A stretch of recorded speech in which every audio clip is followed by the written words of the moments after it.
Jai Shri Krishna, dear students. Good morning. Now, today we will started with our subject, right? In the last videos, છેલ્લા videos જે આપણે upload કર્યા હતા તેની અંદર આપણે ઇકોનોમિક્સનું થોડું ઘણું ઇન્ટ્રોડક્શન મેળવ્યું હતું. બટ હવે આપણે આપણા સ્ટડીમાં ઇકોનોમિક્સ શું આવવાનું છે, કઈ રીતનું આવવાનું છે, કેટલા ચેપ્ટર આપણા ઇન્ક્લુડ થવાના છે, રાઈટ? એના વિશે આજથી આપણે સ્ટાર્ટ કરીએ છીએ. બરાબર? તો ચાલો ભગવાનનું નામ લઈ અને આપણે આજથી આપણી બુક ઓપન કરીએ. બરાબર? આ આપણી બુક છે ઇકોનોમિક્સ સ્ટાન્ડર્ડ 11. એની અંદર કયા કયા ચેપ્ટર ઇન્ક્લુડેડ છે તે આપણે જોઈએ. ટોટલ 11 ચેપ્ટર તમને ઇકોનોમિક્સની અંદર ઇન્ક્લુડ થયા છે. સ્ટાન્ડર્ડ 11માં પણ 11 ચેપ્ટર છે અને સ્ટાન્ડર્ડ 12માં પણ તમને 11 ચેપ્ટર ઇન્ક્લુડ થયા છે. આપણે અત્યારે સ્ટાન્ડર્ડ 11નું જ કામ છે. જોઈએ કયા કયા ચેપ્ટર છે. Chapter number 1 economics and introduction, right? કે જે આજથી આપણે થોડુંક ઇન્ટ્રોડક્શન ચેપ્ટરની અંદર ઇન્ટ્રોડક્શન પોર્શન આજે આપણે જોઈશું. બરાબર? જેની અંદર તમને આપ્યું ડેફિનેશન, અલગ અલગ મિનિંગ્સ ને બધું તમને એની અંદર આપ્યું છે, રાઈટ? કોઈ બી સબ્જેક્ટ આપણે સ્ટાર્ટ કરીએ તો એ શું છે તે પહેલાં આપણે સમજવું જરૂરી છે. એના માટે ફર્સ્ટ ચેપ્ટર તમને આપે ઇન્ટ્રોડક્શન, રાઈટ? એ સબ્જેક્ટનું ઇન્ટ્રોડક્શન તમને આપે. ઇકોનોમિક્સ તમને ફર્સ્ટ ટાઈમ આવ્યો છે એ વાત અલગ છે કે તમે 8, 9, 10માં સમથિંગ કંઈ ઇકોનોમિક્સ જે સોશિયલ સાયન્સ સબ્જેક્ટ હતો તેમાં ઇકોનોમિક્સ વિશે કંઈ જોયું હશે. બટ હવે actually vote is the economics તે આપણે જોશું. તો એનું ઇન્ટ્રોડક્શન જોવાનું છે.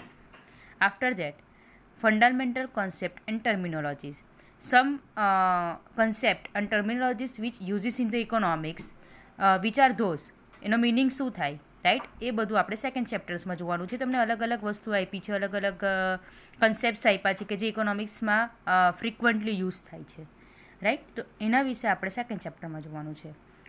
Third number demand and fourth number supply. Totally different totally different chapters છે. એક ઇન્ડિવિજ્યુઅલ તમને ચેપ્ટર આપ્યું છે ડિમાન્ડ એન્ડ સપ્લાય. લાસ્ટ વિડીયોઝમાં જ્યારે તમને કીધું હતું કે economics is dependent on the ઇકોનોમિક્સમાં જે છે તે ડિમાન્ડ અને સપ્લાય વર્ડ છે તે ફ્રિકવન્ટલી યુઝ થાય છે, રાઈટ?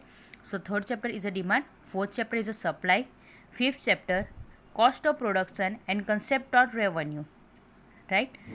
કયા કયા ટાઈપના પ્રોડક્શન કોસ્ટ આવે, કયા કયા ટાઈપના રેવન્યુઝ આવે. આપણા ધ્યાનથી તો આપણે તો એક જ પ્રોડક્શન કોસ્ટને કન્સિડર કરતા હોઈએ કે પ્રોડક્શન કોસ્ટ થયો તો થયો, તેમાં શું ટાઈપ્સ આવવાના. But there is a different types of the production cost and different types of revenue exist in the economy, right? Which are those તે આપણે ફિફ્થ ચેપ્ટરમાં સ્ટડી કરવાના છે. એની અંદર લોટ્સ ઓફ ડાયાગ્રામ્સ આવશે. બરાબર? આપણે ડાયાગ્રામને ઇઝીલી એક્સપ્લેન આપણે ઇઝીલી સ્ટડી કરશું તો તમને કન્સેપ્ટ સમજવામાં સારું પડશે. Number 6 market. માર્કેટ તો બધા ગયા જ હશો, બરાબર? બટ માર્કેટના બી અલગ અલગ ટાઈપ્સ આવે છે, રાઈટ? તો તે કયા કયા ટાઈપ્સ આપણે કંઈ બી જોઈએ તો માર્કેટ ગયા છે એમ કહીએ, બટ કયા કયા ટાઈપ્સના માર્કેટ આવે તો તેના વિશે આપણે 6 ચેપ્ટરમાં સ્ટડી કરવાનું છે. 7 છે ઇન્ડિયન ઇકોનોમી. થોડુંક તમને હિસ્ટ્રી જેવું આવશે કે ઇન્ડિયન ઇકોનોમી જે બ્રિટિશર્સ રાજ કરવા આવ્યા આપણા પર, બરાબર? રૂલિંગ કરવા આવ્યા તેના પહેલાં ઇન્ડિયન ઇકોનોમી કેવું હતું યાદ હોય તો તમને સોની કી ચીડિયા કહેતા હતા ઇન્ડિયન ઇકોનોમીને. આફ્ટર ધેટ બ્રિટિશર્સ લોકો રૂલિંગ કરવા આવ્યા એના તે ટાઈમે આપણું ઇન્ડિયન ઇકોનોમી કેવું થયું અને ઇન્ડિયા ઇન્ડિપેન્ડન્ટ થયું તે પછી ઇન્ડિયાની ઇકોનોમીની શું સિચ્યુએશન છે. After that as a developing country તરીકે ઇન્ડિયાની ઇકોનોમીની શું સિચ્યુએશન છે, આ બધું આપણે 7 ચેપ્ટરમાં સ્ટડી કરવાનું છે. સો બેક પોર્શન હિસ્ટ્રીના જોવાના છે અને પછી પ્રેઝન્ટના જોવાના છે. આફ્ટર તે તમને એક ચેપ્ટર છે ઇકોનોમી રિફોર્મ્સ, બરાબર? કદાચ તમે તમને બી ધ્યાન હશે એલપીજી તમને સાયન્સમાં જે ભણતા હતા તે એલપીજી નથી. Here LPG means liberalisation, privatisation and globalisation. આ 3 વસ્તુ ઇન્ડિયામાં ઇન્ટ્રોડ્યુસ થયું. એના પછી આ 3 વસ્તુ ઇકોનોમીમાં ઇન્ટ્રોડ્યુસ થયું. એના પછી આખી કન્ટ્રીની ઇકોનોમીમાં ચેન્જીસ આવ્યો. એ લિબરલાઇઝેશન, પ્રાઇવેટાઇઝેશન અને ગ્લોબલાઇઝેશન ઇન્ટ્રોડ્યુસ કરવાની જરૂર શું હતી? Y they are introduce in India, right? તો તેના વિશે એ બધું જે એના મિનિંગ શું થાય છે, એના કેરેક્ટરિસ્ટિક્સ શું છે, રાઈટ? એ બધું આપણે એ જ ચેપ્ટરની અંદર સ્ટડી કરવાના છે. કયા યરમાં ઇન્ટ્રોડ્યુસ થયું તે પણ કરવાના છે. After that chapter number 9 national income. પાછું ઇકોનોમીનો ઇમ્પોર્ટન્ટ પોઈન્ટ આવ્યો નેશનલ ઇન્કમ, રાઈટ? કે કન્ટ્રીને આપણે જોઈએ કે નેશનલ ઇન્કમ પર capital income S extra count થતી હોય એના પરથી આપણને ખબર પડે કે કઈ કન્ટ્રી કેવી છે, બરાબર, કયા કયા નંબર પર છે, કેટલો ગ્રોથ થયો, એ બધું આપણને ખબર પડતી હોય. પણ નેશનલ ઇન્કમ કઈ કઈ રીતે કાઉન્ટ થાય છે, એના અલગ અલગ ટાઈપ્સ ને બધું છે, કાઉન્ટ કરવાના બી અલગ અલગ ટાઈપ્સ છે. એની અંદર શું ઇન્ક્લુડ થાય છે અને શું ઇન્ક્લુડ નથી થતું તે બધું આપણે નેશનલ ઇન્કમમાં નેશનલ ઇન્કમમાં જોવાના છે. આફ્ટર દેટ તમને ચેપ્ટર છે બજેટ, રાઈટ. આમાં આ બી તમને વાત કરી હતી કે જે ફાઇનાન્સ મિનિસ્ટરે કન્ટ્રીનું જે બજેટ બનાવે તેમાં કઈ વસ્તુ ઇન્ક્લુડ થાય, કયા ટાઈપ્સના બજેટ બને, શું આવે, એની અંદર આપણે જીએસટી વિશે બી થોડુંક ઇન્ટ્રોડક્શન મેળવવાના છે, રાઈટ. બજેટ શું છે, એનું મિનિંગ શું થાય છે અને કેવી રીતે યુઝફુલનેસ છે તે આપણે 10th ચેપ્ટરમાં જોવાના છે. અને 11th ચેપ્ટર છે ઇકોનોમિક થોટ્સ. દેટ મીન્સ કે અલગ અલગ આપણે બુકની સ્ટાર્ટિંગમાં જોયું કે તમને 3 ફેસીસ આપેલા હતા, બરાબર. તેમાં ફર્સ્ટ વન કૌટિલ્ય છે, ચાણક્ય. તમે ચંદ્રગુપ્ત મૌર્ય સિરિયલ જોતા હોય કે અત્યારે બી ડીડી નેશનલ પર જે ચાણક્ય સિરિયલ આવે છે, બરાબર, તો તે ફર્સ્ટ પિક્ચરની અંદર એનું આપ્યું છે કે જેને ઇકોનોમીમાં સારું કોન્ટ્રીબ્યુટ કર્યું છે, એની થિયરી આપી છે તમને એની અંદર. આફ્ટર ધેટ મહાત્મા ગાંધી, તો તેના મતે ઇકોનોમી શું છે, કન્ટ્રીને કેવી રીતે ચલાવવું જોઈએ, બરાબર. મહાત્મા ગાંધીજી, તો તેમની તમને એમના થોટ્સ તમને આપ્યા છે એની અંદર. ઇકોનોમિક થોટ્સ જે ચેપ્ટર છે લાસ્ટ વન, તો તેની અંદર પહેલું ચાણક્યના થોટ્સ આપ્યા છે, પછી સેકન્ડલી મહાત્મા ગાંધીજીના થોટ્સ આપ્યા છે, અને થર્ડ વન આ છે પંડિત દીનદયાળ ઉપાધ્યાય. કદાચ તમે એનું નામ નહીં સાંભળ્યું હશે, બહુ ફેમસ, પણ આ પંડિત દીનદયાળ ઉપાધ્યાય છે કે જેનું બી ઇકોનોમીમાં બહુ મોટું કોન્ટ્રીબ્યુશન છે. તો તેમના મતે તેમના મતે એમાં જે થોટ્સ છે, બરાબર, ઇકોનોમી વિશેના, તો તેમના વિશે આપ્યું છે, right. So now we will started. Firstly જોઈ લો તો આ 11th ચેપ્ટર છે તે આપણે 11th સ્ટાન્ડર્ડમાં સ્ટડી કરવાના છે. So now we will start it with the first chapter, that is economy and introduction, right? Economics and introduction. Which points we are covered in this chapter? Firstly we saw that, right? Number 1 introduction છે, પછી છે meaning of economics. After that economics in Indian thought. Economics in Indian thought. After that development economic as a science in West. ઇકોનોમીને science બી કહેવાય છે, બરાબર. Economy એ science છે, બરાબર, કેમ કે પ્રેક્ટિકલી જે છે તે પ્રૂવ થયેલું છે, એટલે ઇકોનોમી એ સાયન્સ છે. તે કેવી રીતે ડેવલપ થયું, તો તે અલગ અલગ તમને ડેફિનેશન આપી છે. ટોટલ 4 ડેફિનેશન આપી છે. Definition of economics by Adam Smith, Alfred Marshall, Lionel Robbins and Paul Samuelson, right. તો આ 4 અલગ અલગ જે ઇકોનોમિસ્ટ છે, અને આપણે હવે ઇકોનોમિસ્ટ કહીશું. જેમ આપણે સાયન્સવાળાને સાયન્ટિસ્ટ કહીએ તેમ મને આપણે શું કહીશું, ઇકોનોમિસ્ટ કહીશું. ત્યાં 4 જે અલગ અલગ ઇકોનોમિસ્ટ છે તે લોકોએ જે ડેફિનેશન આપી છે ઇકોનોમીની, તેના વિશે આપણે સ્ટડી કરવાના છે. After that economic activity and non economic activity. તમને કીધું હતું કે તમને 3 subject, that is the economy, account and statistics. આ 3 સબ્જેક્ટમાં તમને ઇકોનોમી નોન ઇકોનોમી વર્ડ આવશે. આપણે આમાં પણ જોશું કે what is economic activity and what is non economic activity. After that what is the micro economy and what is the macro economy, right. આ બેનો મિનિંગ અને વચ્ચેનો ડિફરન્સ જોશું.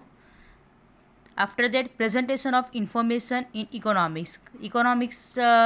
ઇકોનોમીમાં કેવી રીતે આપણે ઇકોનોમી જે ઇન્ફોર્મેશન મળે તે આપણે કેવી રીતે પ્રેઝન્ટ કરી શકીએ, બરાબર. તો એના કયા કયા ટાઈપ્સ છે તે આપણે જોવાના છે. After that importance of statistical information. Statistical information છે તેનું શું ઇમ્પોર્ટન્ટ છે, રાઈટ. સ્ટેટિસ્ટિકલ ઇન્ફોર્મેશન, સ્ટેટનું ઇકોનોમી સાથે શું રિલેશન, તો તે વસ્તુ આપણે આ ચેપ્ટરની અંદર જોવાના છે. અલગ અલગ 4 પોઈન્ટ્સ આપ્યા છે એટલે આપણને ખબર પડશે કે how state is connected with the economy. તમને કીધું હતું કે સ્ટેટિસ્ટિકલ ડિજિટ જ જો આપણને નહીં મળે, બરાબર, સ્ટેટિસ્ટિકલ ઇન્ફોર્મેશન જ નહીં મળે તો ઇકોનોમી કઈ કામ આવતી નથી. કે નેશનલ ઇન્કમના જે ડિજિટ્સ મળે છે, ડિમાન્ડના જે ડિજિટ્સ મળે છે, બધા ડિજિટ્સ શું છે, સ્ટેટિસ્ટિક પરથી મળેલા ડિજિટ્સ છે, બરાબર. After that some requisite aspects in collecting statistical information and presenting in the diagram, graph and chart, બરાબર. કઈ કઈ રીતે આપણે સ્ટેટિસ્ટિકલ ઇન્ફોર્મેશન કલેક્ટ કરીએ તો તેના વિશે કઈ કઈ વસ્તુ ધ્યાનમાં રાખવાની ને એના વિશે છે. આફ્ટર દેટ પ્રેઝન્ટિંગ ક્વોલિટેટિવ એની અંદર sources of information or data, clarity regarding dependent and independent variable and selecting appropriate skills. બરાબર. તો સ્ટેટિસ્ટિકલ ઇન્ફોર્મેશન આપણે પ્રેઝન્ટ કરીએ ત્યારે કઈ વસ્તુ ધ્યાન રાખવાની તેના વિશે. પછી છે presenting qualitative and numerical information in diagram and graphs. તો કયા ટાઈપના ડાયાગ્રામ ને ગ્રાફ્સમાં આપણે ઇન્ફોર્મેશન પ્રેઝન્ટ કરી શકીએ તો તેના વિશે આપણને આપેલું છે. તો બાર ડાયાગ્રામની તમને થોડીક ઇન્ફોર્મેશન આપેલી છે. આફ્ટર ધેટ ગ્રુપ કે જેને ક્લસ્ટર બાર ડાયાગ્રામ બી કહેવાય, અને પાઈ ચાર્ટ ઓર ડાયાગ્રામ. પાઈ ચાર્ટ ઓર એટલે પાઈ ચાર્ટ બી કહી શકીએ અને પાઈ ડાયાગ્રામ બી કહી શકીએ. આ થોડાક ડાયાગ્રામ્સ જે છે તે તમે મેથ્સમાં જોયા હશો. આફ્ટર ધેટ ઇમ્પોર્ટન્સ ઓફ ઇકોનોમીનું ઇમ્પોર્ટન્સ શું છે તો તેમના વિશે તમને આપ્યું છે. રાઈટ. તો આટલી વસ્તુ તમને ફર્સ્ટ ચેપ્ટરની અંદર ઇન્ક્લુડ કરી છે. So now will started with the introduction. Economy કેવી રીતે આવ્યું, એનું મિનિંગ શું થાય છે ત્યાંથી આપણે સ્ટાર્ટ કરીએ. Human being are intellectual creature and thus they are able to group, distinguish and examine their surrounding and environment. Examine their surrounding and environments. To ensure a happy living, they are created various institutions like a social, political and economic system. Human being intellectual animal છે, બરાબર. Human being એક social animal છે ને આપણે જાણીએ છીએ કે ગોડનું એક જ એવું ક્રિએશન છે હ્યુમન બિંગ કે જે વિચારી શકે છે, બરાબર, જે થિંક કરી શકે છે, અને એ થિંકિંગ કેપેસિટી દ્વારા એ જે બી ડિફરન્સ છે એની આજુબાજુ એની સરાઉન્ડિંગ જેવી વસ્તુ છે એના વચ્ચે ડિફરન્સ ઊભો કરીને એને અલગ અલગ ગ્રુપમાં ડિવાઈડ કરી શકે છે. લાઈક કે આજુબાજુ કંઈ આપણે જોઈએ કે કોઈ ડોગ છે, કોઈ કેટ છે, કંઈ કાઉ છે તો આપણે કહીએ કે એનિમલ્સ છે. પછી કોઈ બી આપણે એવું અલગ અલગ ટ્રીઝ જોઈએ તે ટ્રીના ગ્રુપમાં આવે છે, આપણને એ ખબર છે. રાઈટ. તો આપણે ઇન્ટેલેક્ચ્યુઅલ આપણે થિંકિંગ કેપેસિટી દ્વારા એને અલગ અલગ પાર્ટમાં આપણે ડિવાઈડ કરી શકીએ છીએ. Two ensure a happy living they have to created various institutions like the social, political and economic system. બરાબર. અલગ અલગ ઇન્સ્ટિટ્યુશન એને ક્રિએટ કર્યા છે. સોશિયલ ઇન્સ્ટિટ્યુશન, બરાબર, એનજીઓ ને બધું ચાલે છે તે. પોલિટિકલ ઇન્સ્ટિટ્યુશન, બરાબર, જે પાર્લિમેન્ટ્સને બધું છે તે. અને ઇકોનોમિક સિસ્ટમ દેટ મીન્સ કે જે બી બિઝનેસ છે, આફ્ટર દેટ જે બી સર્વિસીસ છે, રાઈટ, એ બધું શું છે ઇકોનોમિક સિસ્ટમ છે. In order to understand such system significantly, sustain them over a long period of time and to resolve the complexities in such system, human being formulated certain principles based upon various philosophies and science. એટલે બધાને સમજવા માટે, અલગ અલગ સિસ્ટમને સમજવા માટે એને અમુક પ્રિન્સિપલ્સ બનાવ્યા. રાઈટ.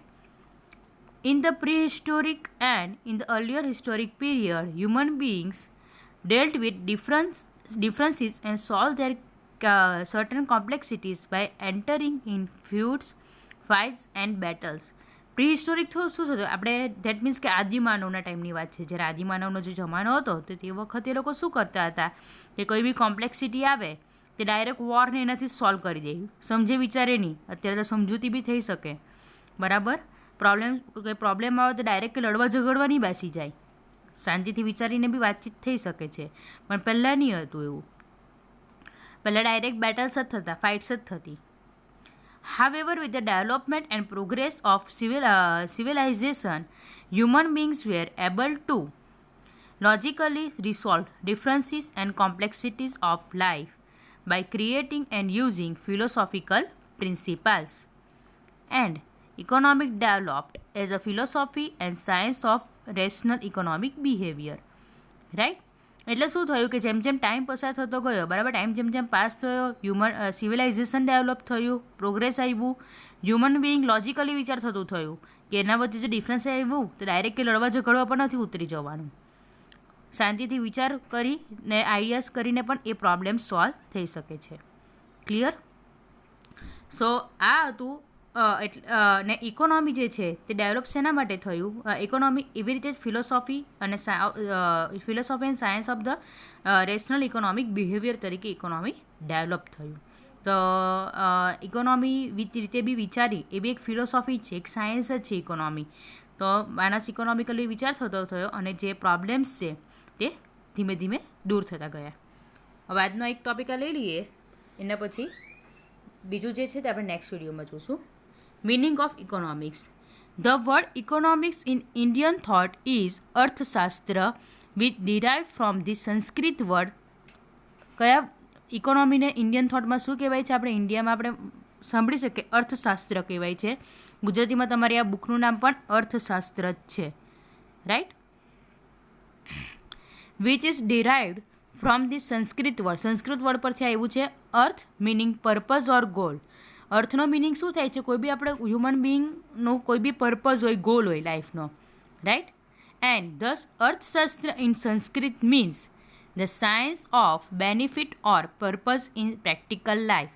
કોઈ બી હ્યુમન બિંગનો પ્રેક્ટિકલ લાઈફમાં કોઈ બી માણસ હોય તો એનો જીવનમાં કોઈ બી ગોલ શું હોય, પર્પઝ શું હોય કે એને કંઈક મેળવવું છે, કોઈ બેનિફિટ કરવું છે. કોઈ બી બેનિફિટ વગર કોઈ બી વર્ક એના લાઈફમાં કોઈને કોઈ બેનિફિટ માટેનો જ એનો ગોલ હોય છે. It describe that the purpose of human behaviour is to seek benefits, right. Human બિહેવિયરનું પર્પઝ શું છે? બેનિફિટ મેળવવાનું છે. The English word economic is a derivative from Greek word oikonomos. English word કયા પરથી આવ્યો છે? ગ્રીક વર્ડ ઓઇકોનોમસ પરથી આવ્યો છે. ઇન્ડિયન થોટમાં એને અર્થશાસ્ત્ર કહે છે અને ગ્રીકમાં શું કહે છે? ઇકોનોમિક્સને ઓઇકોનોમસ કહે છે. Oikos means household and nomos means management, બરાબર. ઓઇકોસનો મિનિંગ શું થાય છે? હાઉસ હોલ્ડ થાય છે અને નોમોસનો મિનિંગ શું થાય છે? Management. And hence economics means management of house hold. એટલે કે હાઉસ હોલ્ડનું મેનેજમેન્ટ કરવાનું. કેવી રીતે આપણે ઓછા ફાઇનાન્સમાં આપણે કેવી રીતે ઘર વ્યવસ્થિત રીતે ચલાવી શકીએ, કેવી રીતે હાઉસ હોલ્ડ બરાબર કરી શકીએ, તો એનું મેનેજમેન્ટ કરવાનું. તો તેને શું કહેવાશે? ઇકોનોમિક્સ કહેવાશે, રાઈટ. સો આ તમને મેઇન આટલું યાદ રાખવાનું છે કે સંસ્કૃતમાં એને અર્થશાસ્ત્ર કહેવાતું હતું કે જેનો મિનિંગ પર્પઝ ઓર ગોલ થતો હતો. એટલે કે the science of benefit or purpose in practical લાઈફને શું કહેવાશે? ઇકોનોમિક્સ. અને ગ્રીકમાં એને ઓઇકોનોમિક્સ કહેવાતું હતું, that means the management of house hold. આ બે વસ્તુ યાદ રાખવાનું છે આજે જે ચલાવ્યું એમાં, રાઈટ. હવે નેક્સ્ટ જે છે તે આપણે આના પછીનું જે કન્ટિન્યુ છે તે નેક્સ્ટ વિડીયોમાં આપણે જોશું. Thank you. Take care. Stay home.